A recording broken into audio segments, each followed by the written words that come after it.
बिस्मिल्लाहिर्रहमानिर्रहीम। अस्सलाम वालेकुम नाज़रीन, आप देख रहे हैं प्रोग्राम सिटी एट 10। मैं हूं आपकी मेज़बान अना यूसुफ। उम्मीद है जी आप ठीक ठाक होंगे और इसी दुआ के साथ प्रोग्राम के आगाज़ की तरफ चलेंगे। ख़बरों से आगाज़ करेंगे। 11 बजे हमारे मेहमान हमें ज्वाइन करेंगे और जिनकी बर्थडे है जी, बर्थडे वाला सेगमेंट भी हमने इंशाल्लाह 11 बजे है, तो इसके लिए आपको थोड़ा सा इंतज़ार करना होगा।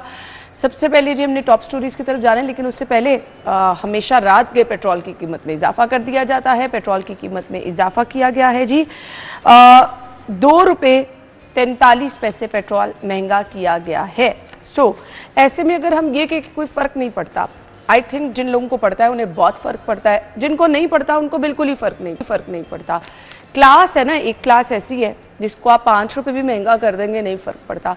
एक क्लास ऐसी है जिनको मुफ्ती पेट्रोल मिल जाना है, तो उनकी तरफ से 10 रुपये भी महंगा करते हैं, उनको क्या फ़र्क पड़ता है। लेकिन वो लोग जिन्होंने, ये बाइक पे लोग देख रहे हैं ना, जिन्होंने हर रोज़ 100 रुपये का पेट्रोल डलवा के जाना है अपनी दिहाड़ी पे, जिन्होंने अपने काम पे हर रोज़ 100 रुपये का पेट्रोल डलवाना है और जिनको ये उम्मीद होती है शायद 100 रुपये के 200 रुपये के पेट्रोल में उनका आना जाना हो जाएगा, अगले दिन दोबारा डलवा लेंगे।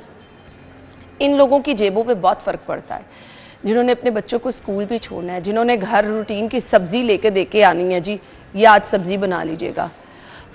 इन लोगों की जेबों पे ये 2 रुपये भी बहुत भारी पड़ते हैं। तो ये थोड़ा करके जब आपकी सब्ज़ी भी लेने आ गए, आज आपको पता चला जी 300 रुपये किलो गोभी मिल रही है।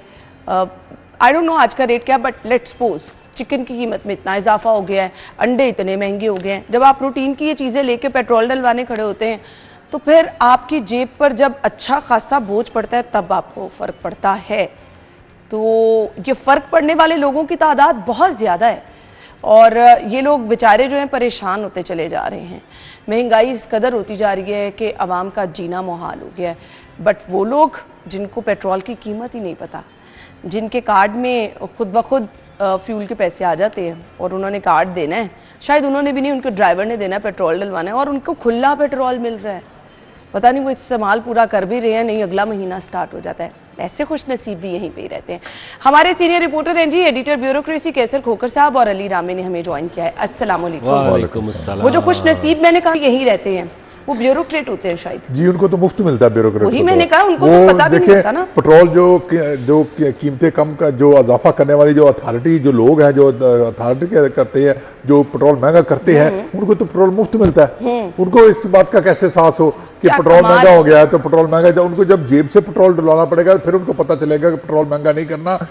उनके तो ड्राइवर पेट्रोल डलवा लेते होंगे, बिल्कुल, उनको तो कीमत का भी नहीं पता। फ्री पेट्रोल उनकी गाड़ियों में डलता है और उस वाले से जो हुकूमत को चाहिए कि ये बड़ा सोचना फैसला है कि पेट्रोल की कीमत से क्या होगा, बसों के जेब पे असर पड़ता है, किराए बढ़ जाएंगे, महंगाई बढ़ जाएगी, अशिया की कीमतें बढ़ जाएंगी। इससे ये एक्यूमुलेटिव इफेक्ट जो है ना आ जाएगा, इस वाले से ओवरऑल इफेक्ट आ जाएगा। इस वाले से हुकूमत को चाहिए कि ये फैसला वापस ले और पेट्रोल को महंगा करने की बजाय पेट्रोल को सस्ता करे और पेट्रोल पर टैक्सेस जो लगे हुए हैं, डबल ट्रिपल किस्म के टैक्सेस लगे हुए हैं, वो टैक्सेस खत्म किए जाए और इस वाले से आवाम को रिलीफ दिया जाए ताकि आवाम खुश हो। अब देखिए आपने जैसे जिक्र किया कि 100 रुपए का पेट्रोल डलवा कर मोटरसाइकिल पर लोग बंदा दिहाड़ी पर जाते हैं,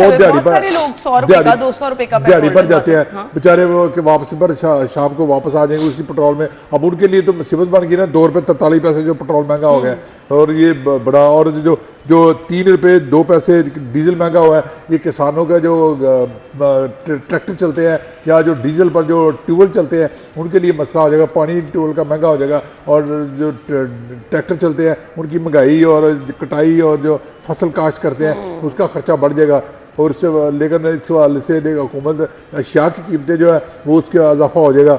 इसका इम्पैक्ट आता है कुछ ही दिनों में। क्या आज अभी सुबह ऐलान हुआ है, रात को 12 बजे ऐलान हुआ है, सुबह कीमतें चीज़ों की महंगी भी हो जाएंगी। अली, आपने खोकर साहब से सवाल पूछा था कि खोकर साहब की जेब को फ़र्क पड़ता है, दोबारा सवाल पूछे।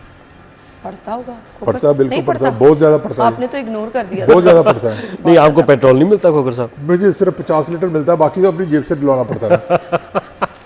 तो चलिए बात वापस आते हैं अपने टॉपिक की तरफ के जो हुकूमत ने रात के फैसला किया। देखिए पेट्रोल की कीमत जब भी इसकी प्राइस जो है वो बढ़ती है तो हमें सिर्फ पेट्रोल के ऊपर नहीं देखना चाहिए। खोकर साहब की बात बिल्कुल ठीक है कि पेट्रोलियम मसनूआत के साथ जुड़ी वो तमाम चीज़ें हमें देखनी होंगी कि उन पर कितना इम्पेक्ट आता है। आपकी जो ट्रांसपोर्ट है, आपके किरायों में इजाफा जो है वो ओवरऑल फौरी। आप अपनी ना पूरे दिन के रूटीन पे एक नजर डालें तो आपको पता चल जाएगा। पूरा आपका जो पेट्रोल के ऊपर एक सिस्टम है, उसके ऊपर जो आपका एक निज़ाम चल रहा है, उस निज़ाम से चलने वाली हर चीज़ के ऊपर इसका असर होता है।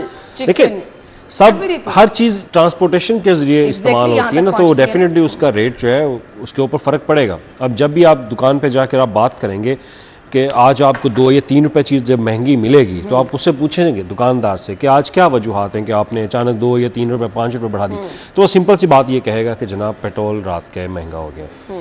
जब डॉलर ऊपर जाता है तो फिर अगर कोई प्राइस हाइक होती है तो फिर पूछा जाता है कि जनाब क्या वजूहात है, वो कहते हैं जनाब रात के देखें आप डॉलर कितना बढ़ गया। तो हमारे यहाँ एक लेम एक्सक्यूजेज इस तरह के बहुत ज़्यादा बढ़ चुके हैं जिसकी मॉनिटरिंग नहीं है, उसके ऊपर कोई सर्वेलेंस नहीं है गवर्नमेंट की, कि उन चीज़ों को भी आप फोकस करें कि ये ना हो कि पेट्रोलियम मसनूआत बढ़ी हैं तो बाकी चीज़ों के ऊपर जो है वो खुद ब खुद एक जो माफिया है वो खुद साख्ता। पीरा फोर्स महंगाई पे इन्फोर्समेंट करा रही है, अमल दरामद हो रहा है नहीं हो रहा, एक तरफ खुद ब खुद चीज़ों की प्राइस महंगी होती जा रही है, फिर क्या फ़ायदा क्या रहेगा? हमारे यहाँ इम्प्लीमेंटेशन और इन्फोर्समेंट जो है ना वो बहुत वीक है, और उसकी वजह यह है कि हमारा जो गवर्नेंस का सिस्टम है इसमें बहुत गैप्स हैं। उन गैप्स को फिल करने के लिए आपको एक टाइम चाहिए होता है। तो जब तक गवर्नमेंट अपनी रिट जो है वो कायम नहीं कर सकती तब तक वो इन चीज़ों के ऊपर कवर अप नहीं कर सकती। गवर्नमेंट की रिट तब कायम होगी जब गवर्नमेंट खुद बनाए हुए अपने कानून पर अमल दरामद करे। आम आदमी के जहन में आज भी यही सवाल है कि जो कानून बनाया गया है वो सिर्फ गरीब के लिए नहीं, वो सब के लिए, वो सब के ऊपर ही लागू होना चाहिए। तो जहाँ बड़े बड़े अशरफिया जो हैं, हमारे ब्यूरोक्रेट्स हैं, बाकी दीगर लोग हैं, जब वो इसके ऊपर अमल दरामद नहीं करते तो फिर छोटा बंदा कहाँ पे अमल दरामद करेगा। तो दावे आप जितने मर्जी कर लें तो उसका असर जो है वो आम आदमी तक उसके असरात नहीं पहुंच सकते। अच्छा खोकर साहब, आजकल ना पेट्रोल की क्वालिटी के ऊपर भी बड़े क्वेश्चन हो रहे हैं। जी बिल्कुल, आप स्मॉग से रिलेट करें। जी बिल्कुल, आप 10 लीटर पेट्रोल लें तो 9 लीटर जो है ना गाड़ी में पड़ता है। 1 लीटर वो नाप तोल में जो है नाप तोल में कम होता है। फिर वो जो उसकी क्वालिटी आपने बताया, क्वालिटी पर असर होता है कि वो उसमें नाकस पेट्रोल होता है, उसमें वो मुख्तलिफ कचरा वगैरह शामिल होता है, और वो पेट्रोल जिसकी वजह से गाड़ी का इंजन जो है उस पर ख़राब होने का ख़तरा होता है, जल्दी इंजन ख़राब हो जाते हैं। और इस वजह से ये भी होता है कि गाड़ी का दूसरा कम जो तोलते हैं, ये बहुत बड़ा अफसोसनाक, हर पेट्रोल पंप कम तोलता है लेकिन कोई पूछने वाला नहीं है, कोई वो जो इंस्पेक्टर है वो मेजरमेंट वाले वो आते हैं। मैंने जो क्वालिटी की आपने बात की ना, मैं अभी लास्ट टाइम मैं सीनियर मिनिस्टर मरियम औरंगज़ेब की गुफ्तगू सुन रहा था, वो अजमेर जामी के प्रोग्राम में गुफ्तगू कर रही थी। तो उन्होंने कहा था कि हमारे पास जो पेट्रोल आ रहा है वो क्योंकि फेडरल गवर्नमेंट की जिम्मेदारी है, तो वो पेट्रोल की क्वालिटी जो है वो ठीक नहीं है। ये बड़ा हैरानकुन उन्होंने इंकशाफ किया। अब जब एक सीनियर मिनिस्टर ये बात कह रही है तो इसका मतलब है कि समथिंग इज़ गोइंग रॉन्ग। तो आपको इसके ऊपर मॉनिटरिंग करनी होगी। आपका जो क्वालिटी टेस्ट है, क्वालिटी टेस्ट की जिम्मेदारी जो है मेरा ख्याल है कि फेडरल गवर्नमेंट के पास है। तो फेडरल मेरा नहीं ख्याल कभी रिवायत है कि किसी ने जाके किसी हमारे यहाँ क्वांटिटी को चेक किया जाता है। जो क्वालिटी है उसको चेक करने के लिए आपके पास जो पाकिस्तान स्टेट ऑयल कंपनी है उसकी जिम्मेदारी है कि वो जाके जगह छोटी मशीनें रखी हैं, यहाँ पे क्वालिटी बड़ी कॉम्प्रोमाइज बहुत कॉम्प्रोमाइज होती है। आपको उसका पेट्रोल का जो कलर है वही आप देख लेंगे तो आपको फर्क वाज़ेह तौर पर नजर आ जाएगा। एक पहले वो मशीनें रखना गैर कानूनी है। अब इसकी मुझे इतना नॉलेज नहीं है क्योंकि मेरा सब्जेक्ट भी नहीं है। तो दूसरी तरफ क्योंकि पेट्रोल की जो क्वालिटी चेक की जाती है ना उसके कुछ पैरामीटर्स हैं, तो उन पैरामीटर्स को अगर देखा जाए तो उस पर अब अमल दरामद करवाने के लिए या उसकी क्वालिटी को चेक करने के लिए ये स्टेट ऑयल जो बनाने वाली कंपनीज हैं, ये डिस्ट्रीब्यूटरी करती हैं, अब इनके पास वो चेक एंड बैलेंस करने का है। अगर वो चेक करेंगे तो फिर उनको अंदाजा होगा कि आया पेट्रोल की क्वालिटी बेहतर है ही नहीं। अब देखिए सिंपल सी बात है, हर बंदे ने अपनी अपनी एक जो इन्होंने आउटलेट्स लिए हुए हैं, ली हुई जैसे कि मुख्तलिफ कंपनीज हैं। अब उसमें हर यानी कि पेट्रोल पंप का एक सेपरेट उसकी ऑर्गेनाइजेशन मालिक ऑनर है, उसका ब्रांड्स भी हैं। अब वो ऑनर जो है उसकी अपनी एक कैपेसिटी है कि वो अब किस तरह से उसको पेट्रोल को जो है वो सेल कर रहा है। ठीक है, जब उसके पास पेट्रोल होता है वो पेट्रोल किस म्यार का आ रहा है, हो सकता है जब उसके पास पेट्रोल आ रहा हो वो बेहतरीन क्वालिटी का हो, वही ना। और जब उसके टैंक में आ जाता है पेट्रोल, उसके बाद वो उसके ऊपर क्या करता है, मिलावट करता है या नहीं करता, वो नोबडी नोज। उसके बारे में फिर कोई नहीं जानता। अब उसको चेक करने के लिए, उसके आउटलेट को चेक करने के लिए आपको मैकेनिज्म बनाने की जरूरत है। मेरा ख्याल है कि डिप्टी कमिश्नर खोखर साहब इसको मॉनिटर कर सकते हैं। डिप्टी कमिश्नर क्वांटिटी को लाजमी वो चेक करते हैं, क्वांटिटी को लाजमी चेक करते हैं, लेकिन इसकी क्वालिटी के ऊपर बात करनी चाहिए, क्योंकि सीनियर मिनिस्टर की जो बात है मैं वो सुन के हैरान था कि उन्होंने वाज़ेह तौर पर कहा कि ये फेडरल गवर्नमेंट का सब्जेक्ट है तो हम इस पर बात नहीं कर सकते, लेकिन गवर्नमेंट को सोचना चाहिए। अगर फेडरल गवर्नमेंट का सब्जेक्ट भी है तो आपने क्या गवर्नमेंट ऑफ पाकिस्तान को लिखा है कि आपका जो पेट्रोल आप सप्लाई कर रहे हैं पंजाब के अंदर, पंजाब क्योंकि स्मोक का इशू है, तो आप इसको इसके पैरामीटर्स जो हैं उसका तयन करें, फिर इसकी मॉनिटरिंग करें, क्वालिटी के ऊपर बात करें। अब सवाल इनके ऊपर भी, गवर्नमेंट के ऊपर भी आता है कि आपने खत लिखा है उनको, या पीएसओ को आपने खत लिखा हो कि भाई ये क्वालिटी आप चेक करें। बिल्कुल, किसी ने भी नहीं, वही ना, कोशिश भी नहीं की जा रही। दूसरा, जहां मैंने बात की ना 100-200 रुपए के पेट्रोल डलवाने वाले लोगों की, तो उनके लिए क्वांटिटी भी बड़ी मैटर करती है। हमारे सामने जो मीटर दिखा रहे होते हैं ना, हमें नहीं पता होता कि उसमें भी हेरा फेरी की जा रही है। ऐसे ही है ना खोखर साहब? बिल्कुल बिल्कुल होती है, हेरा फेरी की नहीं जाती बल्कि होती है हेरा फेरी। हाँ, तो वो 100-200 रुपए वाला जिसने पेट्रोल डलवाना है, 99% पेट्रोल पंप जो है ना वो हेरा फेरी करते हैं जी। ये तो इसमें कोई शक नहीं है, वो हेरा फेरी ज़रूर होती है, क्योंकि उनके मीटरिंग के ऊपर, क्वांटिटी के ऊपर बात आ जाती है।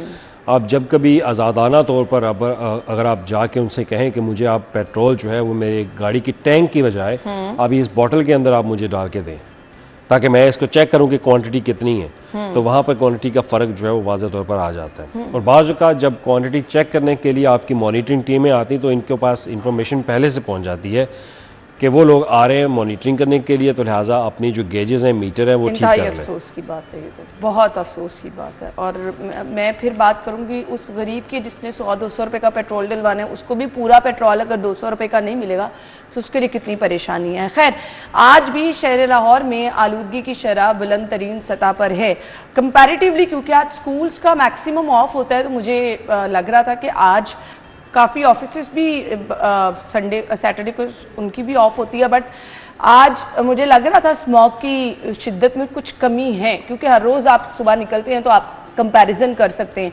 बट स्टिल आज भी नंबर 1 है शहर लाहौर। स्मॉग फील होती है? जी बिल्कुल होती है। इस हवाले से शहरियों को चाहिए कि वो मास्क इस्तेमाल करें, और हुकूमत को चाहिए कि वो बाकायदा तौर पर जो ये स्मोक पैदा करने वाली जो बसें हैं, वैगनें हैं, रक्शे हैं, चिंगी रखे हैं, चांद गाड़ी रखे हैं, इनके खिलाफ कार्रवाई क्यों नहीं होती?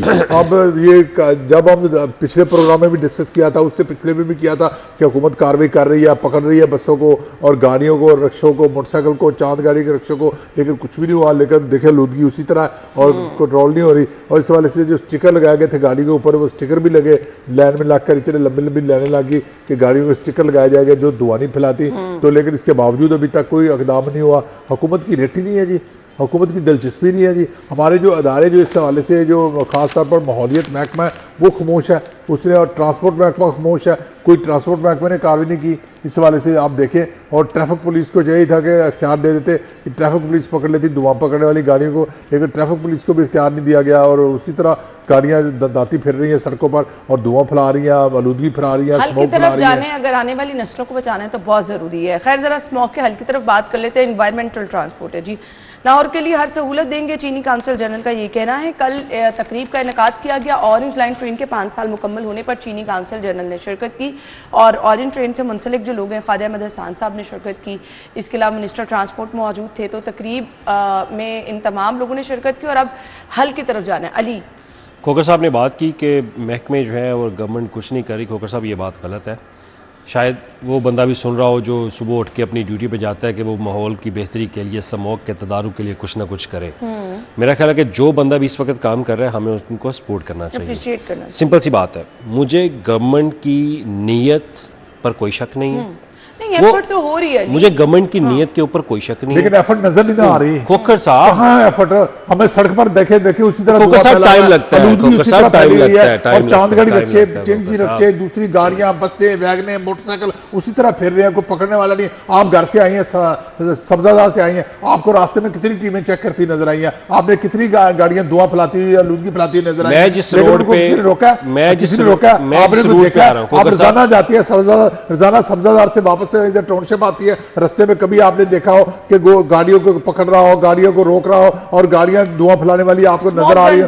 स्मोक वाली स्मोक गन तो हम भी देखते हैं, लेकिन स्मोक गन आपका रूट पता नहीं कौन सा है। मैं कल रात को 12 बजे के बाद ना पेट्रोल डलवाने गया। मुझे लाजवाब कर दिया अली से। अब खोखर साहब को नहीं नजर आया तो मैं क्या कर सकता हूँ? जो मैंने अपनी आंखों से देखा, मैंने देखी है, मैंने जो अपनी आंखों से देखा, मैं I am not the spokes person of government of Punjab, ठीक है। मैंने जो अपनी आंखों से देखा है, मेरा ख्याल है कि मुझे जर्नलिज्म के असूल भी यही बताते हैं कि आप वो बताएं अपना एक्सपीरियंस। मैं रात को 12 बजे पेट्रोल डलवाने गया तो गजुमता के पास चेक पोस्ट है। उस चेक पोस्ट पर मुझे ट्रांसपोर्ट के लोग नजर आए, ट्रांसपोर्ट डिपार्टमेंट के, उनकी सेपरेट फोर्स है। वो उन गाड़ियों को रोक रहे हैं जिनकी इंस्पेक्शन उनके पास सर्टिफिकेट नहीं है कि उनकी गाड़ी के पास फिटनेस सर्टिफिकेट है या नहीं, वो ये चेक कर रहे थे। तो इसका मतलब रात 12 बजे के बाद आई थिंक वो 15 नवंबर की डेडलाइन दी गई है, उसके बाद उन्होंने प्रॉपर वो करना है। टीमें काम कर रही हैं। अब खोखर साहब एज ए जर्नलिस्ट जो है उनकी बात बिल्कुल ठीक है। अब मैं, आप अपना एक्सपीरियंस बता रहे हैं। मैं एक जर्नलिस्ट भी हूँ, मैं एक पब्लिक पॉलिसी का स्टूडेंट भी हूँ। मैंने जो चीजें पढ़ी हैं मैं आपको वो बता रहा हूँ कि मुझे गवर्नमेंट की नीयत पे कोई शक नहीं है। वो एक दुरुस्त सिमत की तरफ जा रहे हैं। दुरुस्त सिमत उनकी क्या है कि उन्होंने अपनी पॉलिसी बना ली है। अब पॉलिसी उनकी प्रॉपर वो पॉलिसी है जो बीजिंग ने अपनाई थी। उस पॉलिसी में आपका जनाब इंडस्ट्रियल आपके मैयर्स हैं, आपके ट्रांसपोर्ट के मैयर्स हैं, आपके डोमेस्टिक जो वेस्ट है उसके मैयर्स हैं। हर चीज उन्होंने पॉलिसी अपनी बना ली। अब इम्प्लीमेंटेशन देखिए सिंपल सी बात है। अब इसके ऊपर जब एनालिसिस के ऊपर जाएंगे ना तो ये सिर्फ एक इस लाहौर शहर का मसला नहीं है, क्रॉस बॉर्डर भी यही इशू है। हमें क्रॉस बॉर्डर कम्युनिकेशन को भी स्ट्रॉन्ग करना होगा। अगर काम हो रहा होता जैसा कि इन्होंने बताया कि टीमें पकड़ रही हैं, लोग ट्रांसपोर्ट महकमे के एक्टिव हैं, तो फिर आलूदगी में पहले नंबर पर कैसे आ गया? साहब आलूदगी को समझने के लिए, पहले नंबर पर पोल्यूशन को समझने के लिए आपको पहले पढ़ना पड़ेगा। इसका असर कहाँ गया? वो जो हमारे मैयर दिए गए थे उनके एक्शन प्लान का असर भी तो होना चाहिए ना। आलूदगी में तो फिर भी पहले नंबर पर है। इसका मतलब है हुकूमत की कारकर्दगी सिफर है। नहीं खोखर साहब देखिए, पॉल्यूशन को, इस सब्जेक्ट को पढ़ने के लिए इन्वायरमेंट को पहले आप समझें। जब तक आप समझेगी नहीं हो जाना। चीन ने 7-8 साल लगाए, अभी भी उनकी 60, अभी तक उन्होंने 60% अचीव किया। हमारे यहाँ पता क्या, 60% आपकी बात से भी एग्री करती हूँ, खोखर साहब की बात भी बिल्कुल ठीक है, वो अपना एक्सपीरियंस बता रहे हैं।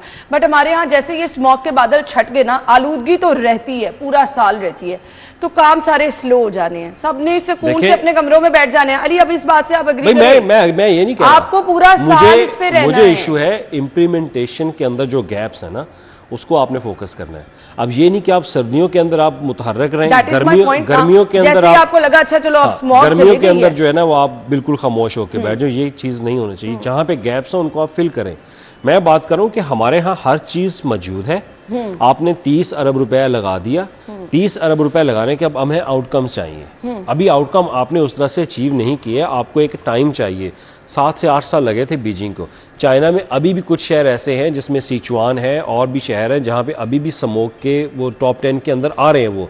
अब उसकी वजह ये कि आपने जो मैयर्स आपने तय किए हैं उसके ऊपर अमल दरामद करवाना है। अमल दरामद करवाने में जो पब्लिक पॉलिसी में हम चीज़ जो समझते हैं ना, जो पढ़ते हैं, उसमें यह है कि आपकी कम्युनिटी जो बिहेवियर है, स्टेक होल्डर्स हैं, उनको भी आप शामिल करें। कम्युनिटी बिहेवियर के साथ फिर आपको जो लोग लेके चल रहे हैं इस पॉलिसी को, वो भी आपको कमिटेड नजर आने चाहिए ना? बिल्कुल, इसमें कोई शक नहीं है, इसमें कोई शक नहीं है कि वहां पर सिर्फ बजट का वेस्टफुल ऑफ मनी ना हो, आप बजट को सही जगह पे यूटिलाइज करें, फिर उसके आउटकम्स देखें। हमारे यहाँ हर चीज़ जो है वो एक इम्प्लीमेंटेशन की तरफ जा जरूर रही है, लेकिन अचीवमेंट जो है वो बहुत कम है। हमें उस अचीवमेंट और इम्प्लीमेंटेशन के जो गैप्स हैं हमें उनको आइडेंटिफाई करना है।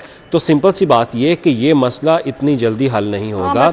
अगर दुआ करें कि गवर्नमेंट ने जो पॉलिसी बनाई है इस पर अमल दरामद हो। अगर इसके तसलसल में कोई रुकावट आई तो फिर मसला होगा। अगर इसी तसलसल से चलता रहा तो ठीक है। दूसरी बात, एक इंटरनेशनल पेपर में कल पढ़ रहा था, उसमें लाहौर के ऊपर, पंजाब के ऊपर स्मोक की बात उन्होंने की। उन्होंने कहा स्मोक पंजाब सिर्फ लाहौर का मसला नहीं है, इंडिया का भी मसला, हमारे हमसाये मुल्क का। तो उन्होंने सिंपल सोल्यूशन पता है क्या आना दिया? उन्होंने कहा आपको क्रॉस बॉर्डर कम्युनिकेशन और अपने पैरामीटर्स तय करने होंगे। लाहौर अगर काम कर रहा है, इंडिया काम नहीं कर रहा, हमारा हमसाया काम नहीं कर रहा, तो स्मोक तो सारी इधर आएगी, हमें भी भुगतना पड़ेगा। हमें भुगतना पड़ेगा ना। मसला तो ये है, अब लाहौर के अंदर अब स्मोक गन्स है, मान लिया कि वो इतनी इफेक्टिव नहीं है, मान लिया कि इतनी इफेक्टिव नहीं है, लेकिन कुछ ना कुछ आपको दिखाई दे रहा है कि आप वो काम कर रहे हैं।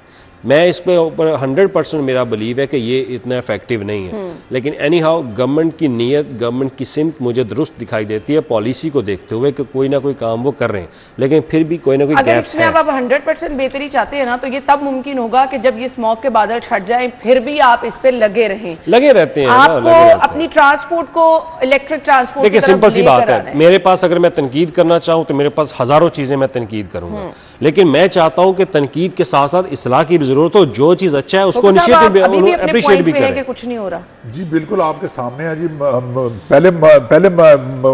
पहले स्टेज पर शराह पर आलूदगी में शहर समझता हूँ हुकूमत के इकदाम जरूर होंगे, हुकूमत कर भी रही होगी, लेकिन वो नजर नहीं आ रहे, हमें नजर भी आना चाहिए। और जो मुहिम जो चांदगरी रक्षे या मोटरसाइकिल या गाड़ियों या बसों वैगनों वो मुहिम आपको नजर नहीं आ रहे हैं, इसके लिए मैंने कल इस पे खुसूसी गुफ्तगू भी की थी हमारे साथ सेक्रेटरी ट्रांसपोर्ट से। मैंने उनको पूछा कि ये इसको कौन ये अपनी चिंची रिक्शों को कौन लूप में लेकर आएगा, सबसे बड़ी वजह तो वो बने ना। अब उनके लिए सर कोई कानून ही नहीं था। देखिए कानून में सब चीजें शामिल है। अब इन लोगों को पकड़ना शुरू कर दिया ना, तो उन लोगों का रोजगार है, यही बहुत सारी चीजें हैं ना, आपने बहुत सारी चीजें देखनी होती हैं। गवर्नमेंट आज इनको अदारों को दे ऑर्डर कि आप ये चिंची रक्षा बंद कर दें, गवर्नमेंट 1 मिनट लगाएगी, गवर्नमेंट 1 मिनट लगाएगी इन लोगों को गिरफ्तार करने में, अरेस्ट करने में, लेकिन उन लोगों का रोजगार है ये। गवर्नमेंट नहीं चाहती कि उनका रोजगार जो है वो खत्म हो, लेकिन उनके रोजगार के तसल्सल के लिए फिर गवर्नमेंट ने शुरू किया कि आप जो इलेक्ट्रिक व्हीकल्स हैं, इलेक्ट्रिक आपके रिक्शाज हैं, उनके ऊपर काम करें, फिर सब्सिडीज भी दे रही हैं। तो ये एक आना टाइम चाहिए इस पे। अगर मैं ये कहूँ ना कि मेरे पास अलादीन का चिराग होना फौरी कर दूं, ऐसे नहीं होता। प्लानिंग है, एग्जीक्यूशन है। बस जो करप्ट लोग हो ना अंदर, उनको बस आइडेंटिफाई करें, वो उनको आइडेंटिफाई करें, उनको निकालें जो सिर्फ माल बनाने के लिए यहाँ पे बैठे हुए हैं। और मुझे पता है कि एनवायरनमेंट के अंदर कौन कौन से ऑफिसर जो है वो माल बना रहे हैं इस वक्त, वो हर जगह पर ही हैं, हर जगह पे टेंडरिंग में कहाँ पे उन्होंने रिश्वत ली है, कहाँ पे उन्होंने पैसा कमाया। लेकिन मिनिस्टर साहब से मेरी इनकी दरखास्त है कि ऐसे लोगों कल्प्रिट्स का जो ना आप वाइंड आउट करें। आपकी काविशें कहीं नहीं ना जाएंगी। फिर खोखर साहब जैसे क्वेश्चन कर रहे हैं, वो क्वेश्चन लोग करते रहेंगे अगर आपके अंदर बैठे हुए लोग आपको नुकसान पहुंचाते रहेंगे। मैं तो लेमैन की से बात कर रहा हूं। जी आप बिल्कुल ठीक कह रहे हैं, मैं आपकी बात को बिल्कुल आप यहाँ पे एज ए लेमैन नहीं, आप एज ए जर्नलिस्ट हैं, आपको दोनों चीजों दो पहलुओं को आपने वो उनकी अपनी राय ब्रेक के बाद आते हैं। जी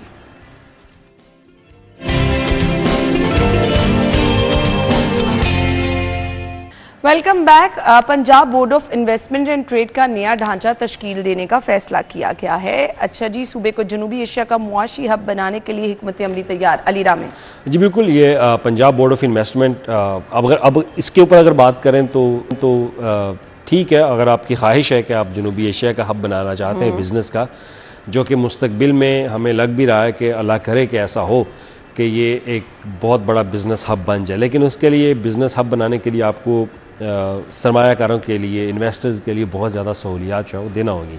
और उसके लिए वज़ीर-ए-आला पंजाब ने भी कल एक इजलास जो है वो उनकी प्रेस रिलीज़ आई कि ई बिज़नेस के ऊपर बहुत ज़्यादा फोकस किया जा रहा है। गवर्नमेंट फोकस कर रही है कि ज़्यादा से ज़्यादा फैसिलिटेशन जो है वो इन्वेस्टर्स को दी जाए। और उसके साथ मैं एक और ख़बर अटैच करूँगा कि हमारे यहाँ स्पेशल इकनॉमिक जोन्स हैं और उसके साथ जो मिनी इंटरप्राइजेज़ जोन्स हैं, वहाँ पर गवर्नमेंट ने लैंड चार्जेस जो है वो कम कर दिए। अब उसके पीछे स्टोरी ये थी कि चाइना की एक कंपनी थी, वो गारमेंट्स के ऊपर काम करना चाह रही थी, यहाँ पर इंडस्ट्री लगाना चाह रही थी, तो उनको कुछ लैंड चार्जेस थे 440 मिलियन के। तो उसके ऊपर गवर्नमेंट को ब्रीफ किया गया कि लैंड चार्जेस, इस तरह के जो टैक्सेस हैं, इनको आप छूट दें, क्योंकि चाइना के अंदर जो उनका शेंजन एक स्पेशल इकनॉमिक जोन सिटी है और उसके बाद सोजो उनका एक है सिटी, वहाँ पर उन्होंने स्पेशल इकनॉमिक जोन्स बनाए। अब उन स्पेशल इकनॉमिक जोन्स को मैंने स्टडी किया, पढ़ा, पता चला कि वहाँ पे टैक्स की रिलैक्सेशन बहुत है। इन्वेस्टर्स को बहुत बड़ा इशू है और इन्वेस्टर्स को पिछले दिनों कह रहे हैं इन्वेस्टर को बहुत ज़्यादा रिलैक्स करते हैं। उनके जो इलेक्ट्रिसिटी चार्जेस हैं वो बहुत कम होते हैं, मिनिमम लैंड चार्जेस होते हैं वो बहुत कम होते हैं उनके, मतलब हर तरह से उनको रिलैक्स किया जाता है, रिलैक्सेशन दी जाती है। तो उसी मॉडल को मद्देनज़र रखते हुए गवर्नमेंट ने भी फैसला किया कि रिलैक्सेशन का जो एक दायरा कार है वो मज़ीद वसी किया जाए।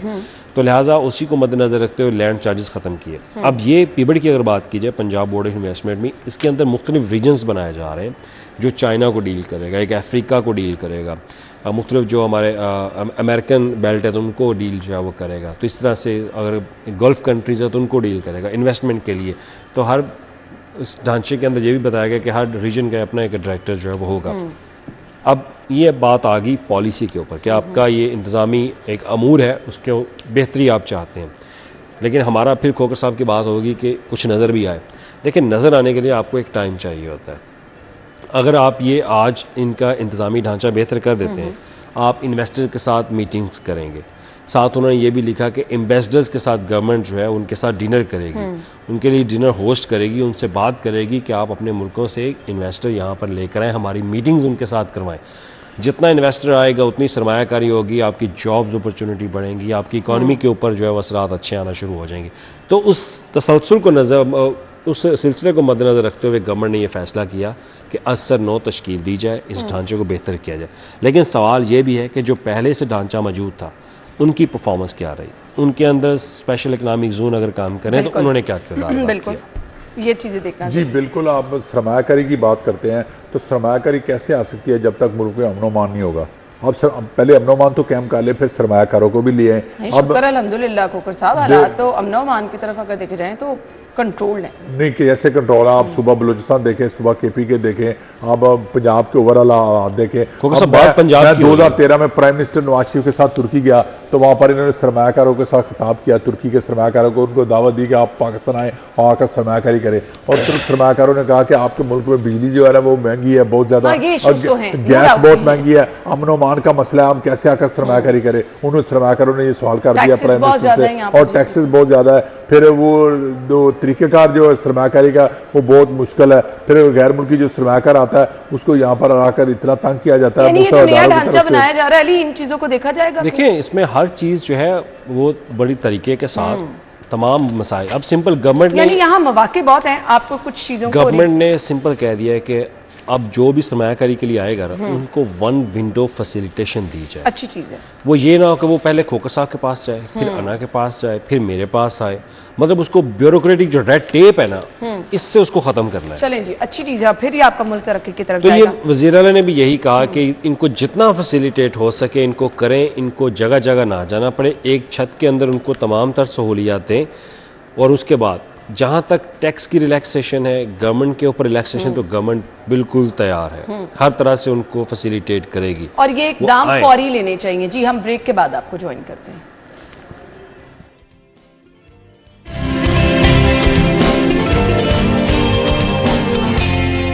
Welcome back once again. Traffic licence की लूट सेल, 3 वार्डन समेत 8 मुलजिम गिरफ्तार किए गए हैं। हो क्या रहा था जी, मुखबर खास को 10,000 रुपये देकर लाइसेंस बनवाने भेजा गया। ट्रैफिक सेंटर पर मौजूद टाउट रकम लेकर वार्डन के पास गए। वार्डन की जानिब से काम होने की गारंटी पर मजीद 15,000 का तकाजा किया गया। रेड पर 5 टाउट और 3 वार्डन पकड़े गए। जी बिल्कुल, ये बड़े अफसोसनाक बात है। आप एक्साइज के दफ्तर के बाहर चले जाए तो वहाँ पर आपको टाउट मिलेंगे, आप पासपोर्ट के दफ्तर के बाहर चले जाए तो वहाँ आपको टाउट मिलेंगे। अब ये ट्रैफिक वार्डन है, इनके दफ्तर के बाहर भी टाउटिज्म शुरू हो गया है कि जो कैसे हमारी ट्रैफिक पैसे देकर लाइसेंस बन रहे हैं। और बड़े अफसोस की बात है कि पैसे देकर अगर लाइसेंस बनेंगे तो फिर एक्सीडेंट तो रोड पर होंगे ना, और वो जो पैसे देगा उसका लाइसेंस बन जाएगा, और जो पैसे देगा वो टेस्ट में भी पास हो जाएगा और उसका ड्राइविंग लाइसेंस भी बन जाएगा। तो ये इस वाले से जो जो चेक एंड बैलेंस है वो ट्रैफिक वार्डन का जो बड़ा पढ़े लिखे लोग होते हैं और डायरेक्ट ये भर्ती होते हैं ट्रैफिक वार्डन। अगर ट्रैफिक वार्डन भी रिश्वत में मुलवस हो गए तो फिर क्या कहा जा सकता है जी। रैंकर तो चलो होते थे पर रिश्वत में मुलवस साहब ट्रैफिक वार्डन भी हो गए, तो इसका मतलब है कि ट्रैफिक मतलब आपका टेस्ट लिए बगैर ही आपको वो जारी कर दिया जाता है ड्राइविंग लाइसेंस। अब ये खबर देखने के बाद तो लग तो यही रहा है कि मेरा ख्याल है कि पता नहीं कितने लाइसेंस इस तरह से इन्होंने इशू किए होंगे, कितने लाइसेंस, कितनी जाने जा सकती हैं, कितनी जाने जा सकती हैं, कहाँ कहाँ पे रिस्क है। अब ये सिर्फ आप एक लाहौर की बात कर रहे हैं, लाहौर के एक सेंटर की बात है। लाहौर में कितने सेंटर्स हैं? You never know, her centre पे यही हो रहा है। लाहौर के कितने सेंटर्स हैं, और उसके बाद पंजाब की बात कर लीजिए तो पंजाब में कितने सेंटर, वहाँ पे क्या हो रहा है। तो लिहाजा अब इसके ऊपर ट्रांसपेरेंट रखने के लिए गवर्नमेंट को मेरा ख्याल है कि मॉनिटरिंग और सर्विलेंस जो है अब देखें, एक तो होता है कि गवर्नमेंट खिदमत मराकज़ बनाए क्यों गए थे? खिदमत मराकज़ बनाने का मकसद ये था कि आवाम को एक अच्छी सहूलत जो है वो दिया जाए। लोगों को ड्राइविंग लाइसेंस बनवा 24/7 सहूलत दी गई, 24 उनको एक सहूलत जो है वो दी गई और जगह जगह पे मराकज़ बनाए गए। अब एक बंदा अगर उसने शादरा से आना है तो शादरा के पास ही उसको मिल जाए, डोर स्टेप पे आपको, उसको सेंट्रल हॉल के अंदर जो है वो ना आना पड़े। अगर ठोकर वाली साइड पे है तो वो ठोकर वाली साइड पे उसका खिदमत मरकज़ जो है बना दिया जाए। उसमें गवर्नमेंट की नीयत ठीक थी, फैसिलिटेट किया जाए। अब जो उस फैसिलिटेशन सेंटर के अंदर जो लोग मौजूद हैं, अब उनकी भी कुछ इखलाकी जिम्मेदारी है। अब बाज़ औक़ात हमारी अपनी भी गलती होती है कि मुझे अगर लाइसेंस बनवाना है तो मैं टेस्ट पास नहीं कर रहा, तो मुझे फिर ज़रूरी भी है कि मैंने लाइसेंस लेना है, तो मैं फिर पैसे दे के कोशिश करूँगा कि जनाब पैसे दे के मैं अपना लाइसेंस जो बनवा लूँ। अब ये भी इसी तरह ही ये सोर्स जो है इस्तेमाल किया गया कि चेक करने के लिए कि आया वाकई यहाँ पर रिश्वतस्तानी का सिलसिला जारी है या नहीं। अब वो मुखबर को 10,000 रुपये के दे भेजा गया लाइसेंस बनवाने के लिए, वो पकड़ा गया। ऐसे ही अब ये तो मैं पहले भी आपको बात की कि ये एक सेंटर की बात है, बाकी जितने सेंटर्स होंगे वहाँ पे सूरत हाल क्या होगी। अब इसके ऊपर हर जगह पे सर्विलेंस जो है वो गवर्नमेंट मेरा नहीं ख्याल कि कर सके, गवर्नमेंट ने बाकी चीज़ों को भी देखना है। तो इन चीज़ों के ऊपर जो लोग अंदर बैठे हुए हैं उनसे खुदारा गुजारिश है कि ये लोगों की ज़िंदगियों का मसला है।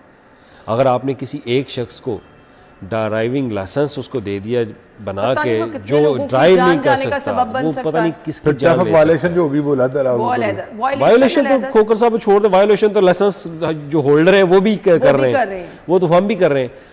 मसला ये कि किसी की जान जाना, किसी को जख्मी करना, किसी को इंजर्ड करना, ये बहुत बड़ा इशू है। ना राइट लेफ्ट का पता, ना ड्राइविंग आपको बिल्कुल भी सिरे से नहीं आती है और आपके पास लाइसेंस मौजूद है। अब सवाल की इंपॉर्टेंस क्या है ना, बेसिकली खोकर साहब हम ये नहीं समझते। अब मुझे इस पे एक चीज़ है कि अभी तक सिर्फ गिरफ्तारी डाली गई है। अब इसको आप एक एग्जाम्पल सेट करें, बिल्कुल एग्जाम्पल ऐसी सेट करें कि जो बाकी सेंटर्स के अंदर बैठे मौजूद हमारे जो ट्रैफिक वार्डन्स हैं, जो ट्रैफिक एहलकार हैं, उनको मालूम हो जाए कि भाई अगर हम दोबारा पकड़े गए तो हमारे साथ इस तरह होगा। बचत नहीं है, बिल्कुल ऐसे अगर पुलिस ने ट्रैफिक पुलिस ने इस तरह का एक तरीका उन्होंने इम्प्लीमेंट किया है कि वो मॉनिटर कर रहे हैं, तो मेरा ख्याल एक अच्छी चीज़ है। आप मॉनिटर ज़रूर करें, आप मॉनिटर ज़रूर करें। सीसीडी के अपने ही अहलकार बिल्कुल देखें, वो चोरियों डकैतियों में मुलव्विस हैं, ट्रैफिक वार्डन्स ये कर रहे हैं, मतलब अब वो तवान ले रहे हैं। मैं तो खुद परेशान था कि सीसीडी से लोगों ने क्या उम्मीद लगा के रखी थी, सीसीडी क्या निकल आई है। एक अलग से आपको तहफ्फुज़ वाली फिजा महसूस हो रही थी, लोग बड़ा सपोर्ट कर रहे थे। जो लोग अमन पसंद हैं, जो अमन को चाहते हैं, वो लोग बड़ा अप्रिशिएट कर रहे हैं सीसीडी को। लेकिन जो लोग इन ऐसे अनासर ऐसे हमारे मौजूद हैं जो कि सोसाइटी के अंदर अमन नहीं चाहते, फिर हर जगह पर जो है ना वो खराब करते, वो लोग कुछ भी ऐसे हैं जो कि नहीं चाहते कि यहाँ पर इस तरह का सिस्टम हो, उनकी उजारादारी हो, उनका डाला कल्चर चले, उनको नहीं पसंद। लेकिन जब ऐसी खबरें सामने आती ना तो फिर आवाम का एतमाद जो है ना वो ट्रस्ट वो टूटता है। बिल्कुल ऐसे में फिर ट्रस्ट न टूटने देने इस तरह की चीजें करने वाले जो ये इकदाम उठाने वाले हैं ना ऑफिशियल्स, वो तमाम लोग अब ऐसे लोगों को नौकरी से फारग करें, ऐसी सजा दें उनको, की भी जरूरत नहीं होनी चाहिए, उनको सजा दें। जब ये कंफर्म हो गया कि उस बंदे ने पैसे पकड़े, आपने गिरफ्तारी करके आगे वाली खबर देना, सामने आ गई आगे वाली खबर देना कि भाई उसको नौकरी से बर्खास्त, उसकी हर चीज अगली कोई ऐसी कोशिश भी ना कर सके उनके लिए सामने चीज ये। क्योंकि ब्रेक ले लेते हैं जी, ब्रेक के बाद आते हैं।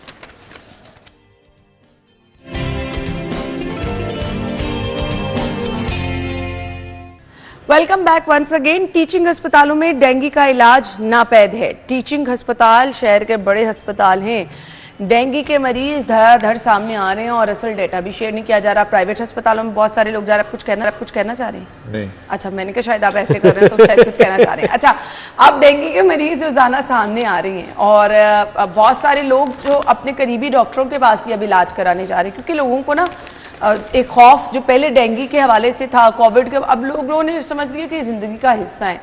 बट टीचिंग अस्पतालों में जब हम देखते थे कि डेंगू वार्ड ही अलहदा बना दिए गए हैं, अब नापैद होना इलाज समझ से बाहर है। जी बिल्कुल, इस हवाले से जो टीचिंग अस्पताल है उनमें डेंगू के टेस्ट नहीं है। जांच साहब ने ये खबर दी है कि उसमें टेस्ट नहीं है, जिसकी वजह से वो लोग जो है ना टीचिंग अस्पताल में नहीं जाते।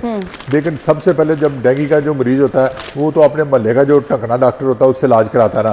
तो जब उसके डॉक्टर बेचारे जो उनकी दिल आजारी हो जी बिल्कुल, जब वो डॉक्टर से इलाज नहीं होता तो फिर जो टीचिंग अस्पताल है वहाँ पर तो बहुत अखीर पर जब पेशेंट पहुँच जाता है तो लास्ट स्टेज पर जाता है डेंगू का पेशेंट, तो उस वक्त वो जाता है टीचिंग अस्पताल में और वहाँ पर टेस्ट की सहूलत नहीं है। और हुकूमत को चाहिए कि टेस्ट के जो डेंगू के टेस्ट हैं वो अस्पतालों में फ्री किए जाए और जो टीचिंग अस्पतालों में ख्वाजा सलमान रफीक साहब अगर हमारा प्रोग्राम सुन रहे हैं तो वो फ्री है और लाजमी तौर पर टेस्ट की सहूलत दें ताकि टीचिंग अस्पतालों में भी पेशेंट जा सके। और टीचिंग अस्पतालों में जैसा कि माजी में शहबाज शरीफ के दौर जब वज़ीर आला था तो डेंगू के वार्ड बनते थे और एक डेंगू ब्रिगेड बनाया था, डेंगू ब्रिगेड बनाया होता था। अब उनको बहाल करें डेंगू ब्रिगेड को और डेंगू के वार्ड भी बनाए ताकि डेंगू को जड़ से उखाड़ा फेंका जाए और डेंगू के लिए जो इक़दाम है हुकूमत वो फौरी तौर पर बुरा कर लाएगी। इन दिनों में आकर ना जब डेंगू की बात कोकर साहब आती थी ना तो बड़ी सर्विलेंस शुरू हो जाती थी, टीमें घर घर मूव होना शुरू हो गई हैं आपके सोशल मीडिया के ऊपर, आपके टीवी के ऊपर नहीं बैठते थे। मुझे कैप्टन उस्मान का दौर याद है जब वो टायर शॉप पे जा रही हैं, स्कूल्स में जा रही हैं, अस्पतालों हर जगह पे सर्विलेंस जो है, हर जगह पे सर्विलेंस जो है वो शुरू हो जाती थी। इस दफ़ा मेरा ख्याल है कि सिर्फ हमारा जो टारगेट है वो स्मोक है, शायद स्मोक की तरफ सारे जो हैं वो बिजी हो चुके हैं।